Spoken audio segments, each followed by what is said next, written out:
Hi everyone! I'm Susan Pacquiao, and for today's video, I will be discussing the demography and migration and outlook for the 21st century. Executive Summary. Economic and demographic disparities will shape the mobility of labor and skills during the 21st century. People will continue to move from youthful to aging societies and from poorer to richer urban agglomeration. Some countries, including China and Korea, will enter the global race of talent. The majority of mobile people manage to improve their income, their access to education, or their personal security. But migrants are also at risk of being exploited by employers, agents, and traffickers. And the last is, policymakers must invest more in developing smart migration, integration, and non-discrimination policy. Introduction. The global population has increased by almost fivefold since 1900s. There are 7.2 billion people living on our planet, an estimated 232 million of whom are international migrants. Demographic trends will have ramifications for future economic output and labor markets and welfare system. In the 21st century, it is important for policymakers to question the demographic assumptions on which existing economic, welfare, and migration policy are based. Policymakers need to examine the potential of migration in bridging the gaps between youthful and aging societies and in promoting development. In a rapidly changing demographic and macroeconomic environment, it is important for policymakers to, first, revisit population projections and question the demographic assumptions on which existing economic, welfare, and migration policies are based. 2. Adapt key policy areas to the fundamental changes in global and regional population trends and explore the potential of migration in bridging the gaps between youthful and aging societies and in promoting development. Important population trends. This brief begins by laying out the current and projected global demographic trends, the key misunderstanding in the conventional wisdom on population trends, and what this implies for future migration flows.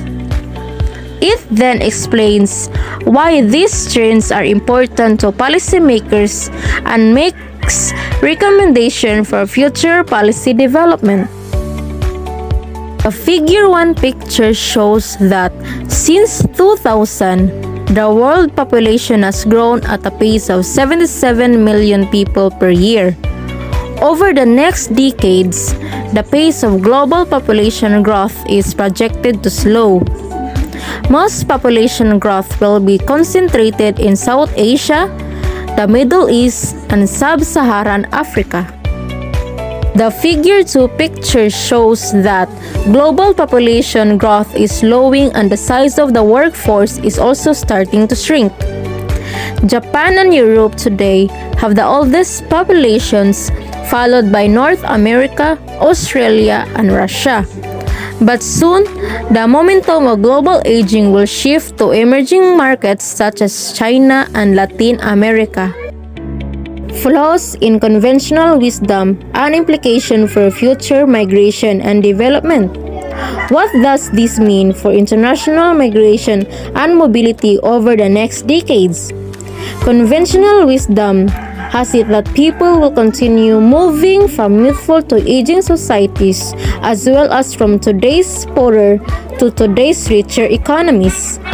As a result, most policy scenarios assume that the rich countries of the Northern Hemisphere will continue to attract labor and skills from abroad, and that a youthful global South will fill the ranks of an aging Europe, Russia, and North America. This, however, should not be taken for granted.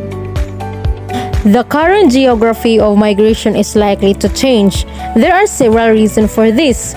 First, increased competition for skilled labor. China's declining working age population might also create a demand for semi-skilled and low-skilled labor, effectively turning it from an immigrant-sending country into an immigrant-receiving country. Europe, North America, and Australia already compete with China for workers and skills. The second is changing economic growth patterns.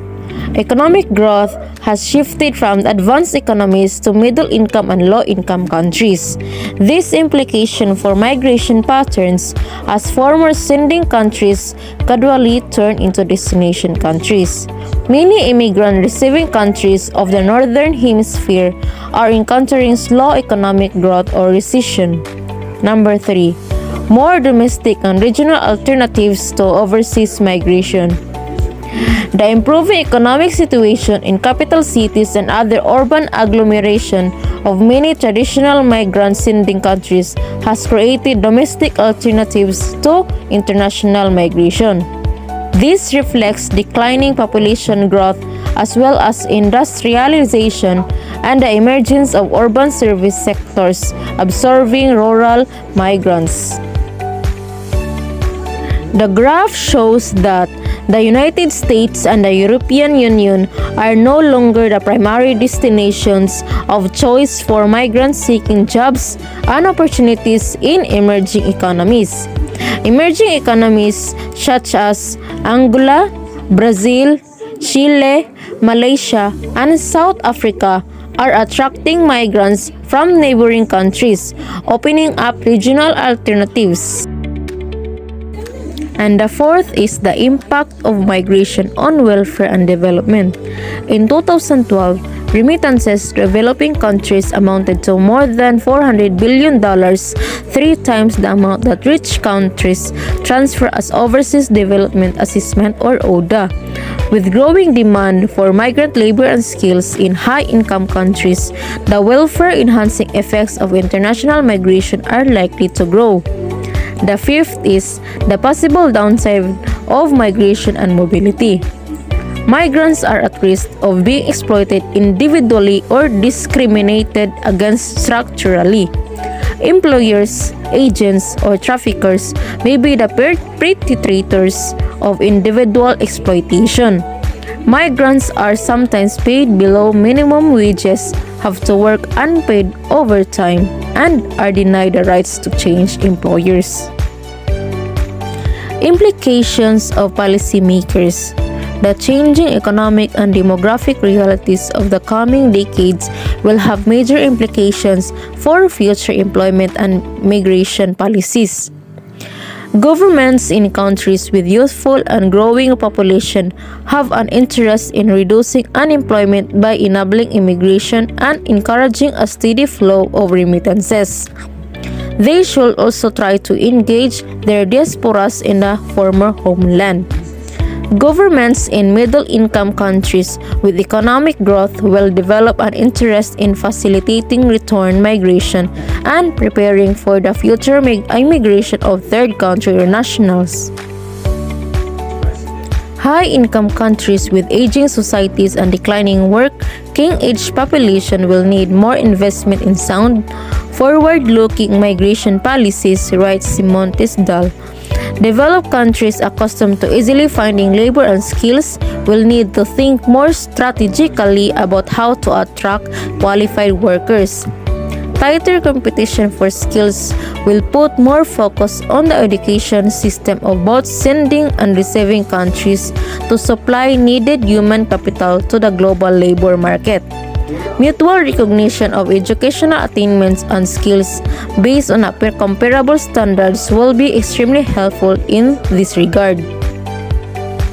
Migrant-receiving countries should commit to invest in their sending countries' education system to attract and retain skilled migrants. such as commitment will improve the quality of education and increase the number of graduates. Countries should also help broaden the skills base in sending countries before attracting and recruiting large number of migrants. Migration is not only answer to future mismatches between the supply and demand of labor and skills. Countries with aging population must also consider other policy options to protect the size of their workforces. At the same time, countries and regions with youthful and growing populations will have to continue their effort to unleash their economic potential. Sending countries should set minimum standards that apply to natives and immigrants alike, writes Simone Tesdal of the Centre of European Policy Studies in Brussels.